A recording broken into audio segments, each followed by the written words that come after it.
Whatever level of performance we put out today, we need to lift it next week. Na juga bertuna management team, bertuna coaching squad. Na vital no management to take into ball game na madamina.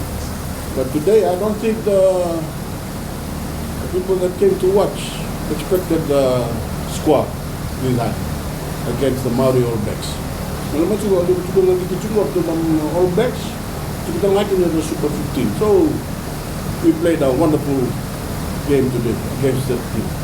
Now, Walim, we are menang na bukan lain Vulovic, na mata namin ko na expectation may ito na position lakat natin, but satu kila that we beaten them today. So they will expect to go one up to counter us next week. So in doing so, we'll have to counter that.